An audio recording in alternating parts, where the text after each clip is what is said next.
Zitto Kabwe kuunga mkono ushoga, kusema kwamba ushoga ni faragha za watu, kwamba huwezi ukaingilia faragha za watu, na wewe ukilinganisha kwamba ni kiongozi mkubwa wa chama fulani.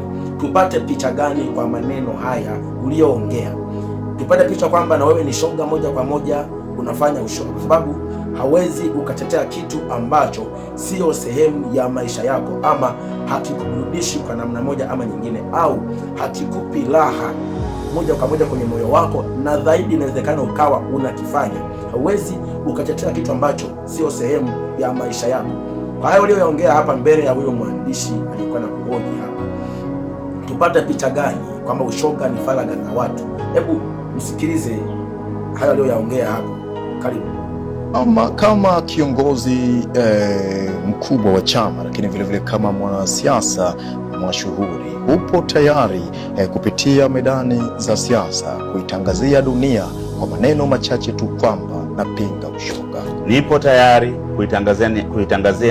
kuitangazia dunia ya kwamba naheshimu faragha za watu. Au pingi ushoga? Naheshimu faragha za watu. Au pingi ushoga? Naheshimu faragha za watu. Kama kiongozi mkubwa wa chama, lakini vile vile kama mwanasiasa mashuhuri, upo tayari kupitia medani za siasa kuitangazia dunia kwa maneno machache tu kwamba napinga ushoga? Nipo tayari kuitangazia dunia ya kwamba naheshimu faragha za watu. Au pingi ushoga? Naheshimu faragha za watu. Au pingi ushoga? Naheshimu faragha za watu. Kimsingi mwanadamu umefika mbali sana, kwa sababu haya unaoyawaza wewe mwanadamu yalipaswa yawazwe na wanyama. Yaani haya ni mambo ya wanyama. Haya mambo ya ufilaji, haya ya usagaji ni mambo ya wanyama. Sasa ukiona kwamba wanadamu ndio mnayafanya, na zaidi viongozi wakubwa mnayaunga mkono, mmeyasajili na kuyapa vyeti, yaani nyie ndio viongozi mlioko mbele nao tutama na watu wengi, yaani nyie ndio mko mnaunga mkono mambo ya laana kama haya. Nasema hivi, mwanadamu umefika mbali, umekuwa zaidi ya mnyama. Biblia inautambua ushoga, na yeyote aliyewahi kufanya ushoga kwa mujibu wa Biblia hii, yoyote atakayofanya ushoga ama ufilaji, usagaji, adhabu yake huyo ni kifo, anatakiwa auawe. Na taifa lolote ambalo liliruhusu usagaji ama ufilaji, taifa hilo lililaniwa, Mungu alililani. Kumbukeni Sodoma na Gomora. Sasa Zitto Kabwe ni kiongozi mkubwa wa chama fulani, chama fulani ambaye ni wanapambania kwamba wachukue nchi, watawale nchi, wapewe nchi. Sasa kuwa na kiongozi ambaye anaunga mkono masuala ya laana kama haya, akishapata nafasi hiyo, si tutaharibikiwa sana, tutaishi kama wanyama. Hebu sikia kitabu hiki cha Mambo ya Walawi sura ya 20 mstari wa 13, anasema kwamba tena mtu mume akilala pamoja na mtu mume kama alalavyo na mtu mke, wote wawili wamefanya machukizo, hakika watauawa, damu yao itakuwa juu yao. Yaani hawa wakikutwa, wakibainika wanafanya mambo ya mapenzi kwa jinsia moja, hawa hawapaswi hata kuhurumiwa. Yaani wanatakiwa wauawe, na asiweko mtu ambaye ataonyesha huzuni kwa vile ambavyo watauawa kwa sababu ya kwamba wamefanya ufilaji. Sasa kiongozi unaongea kwamba ufilaji ni faragha za watu. Tupate picha kwamba na wewe ni unafanya huo ufilaji, unafanya ushoga sasa, au kuna namna mtandao huo wa ushoga, kuna namna unapata ulaji, unapata kaposho fulani, unakula, unaishi kupitia nguvu hiyo, ama mtandao wa ufilaji, kuna namna, kuna wafadhili.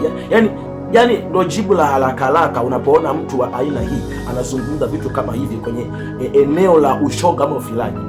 Mimi nasema hivi, ushoga ni laana, ufilaji ni laana, na kiongozi yoyote, mtu yoyote ambaye unaunga mkono ushoga haupaswi kuishi, na zaidi kwamba yani uwe kama huyu mtu wa Mungu ni kiongozi wa chama fulani.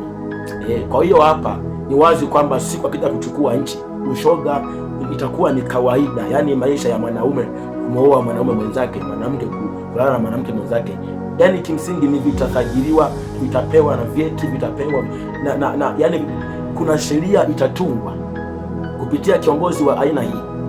Kweli Zitto Kabwe umeongea haya ukiwa na maana hiyo, na tukutazamaje sasa kwamba wewe mwenyewe ni shoga moja kwa moja Tueleweje sasa? Mimi nasema hapana. Ushoga ni laana juu ya taifa letu. Ushoga ni laana, usagaji ni laana, Hakuna, hatutaki ushoga. Kama mimi kwa mujibu wa Biblia, shoga fulani anapaswa auawe, anapaswa ahukumiwe. Nashangaa tuna viongozi sisi Afrika ambao kwa sehemu kubwa wana akili za unyani, wana akili za unyama, wana vichwa vya unyama, vimejaa unyama.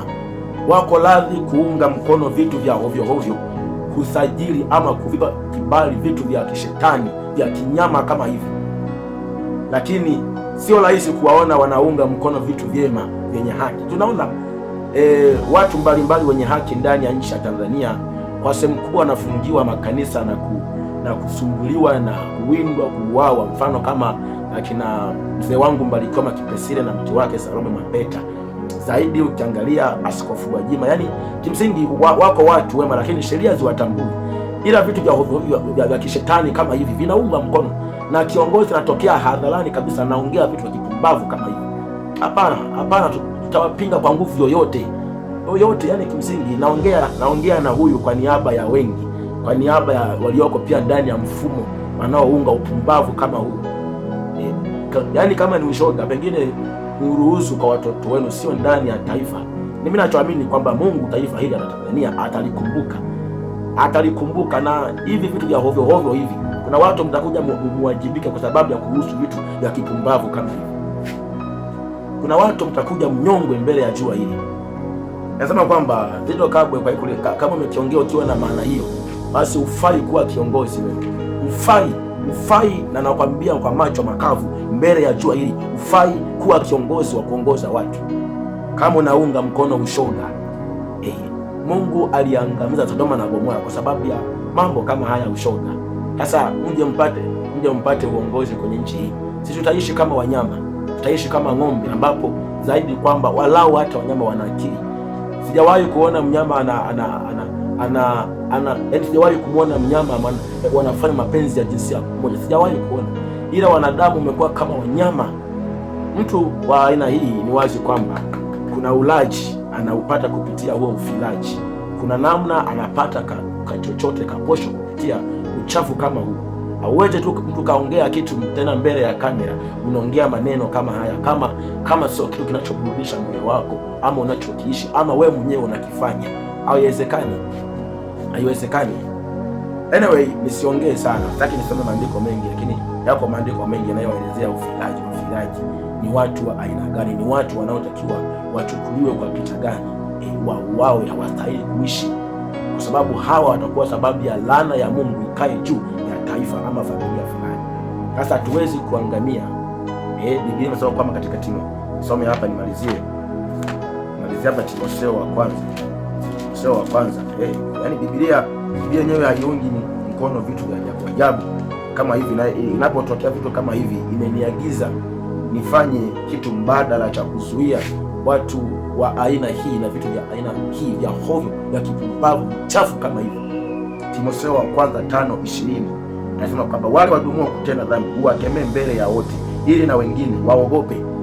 Zitto Kabwe, kama ulivyoongea mbele ya kamera kwamba ushoga ni faragha za watu, uweze ukaingilia faragha za watu, yani ushoga.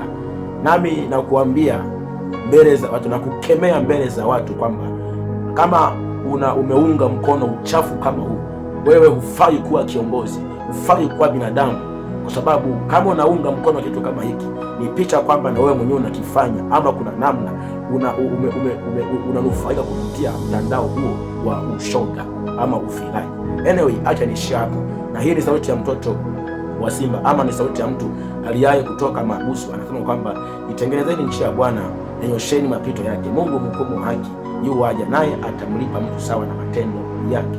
Na hii ndio maana neno Maranatha. Amen.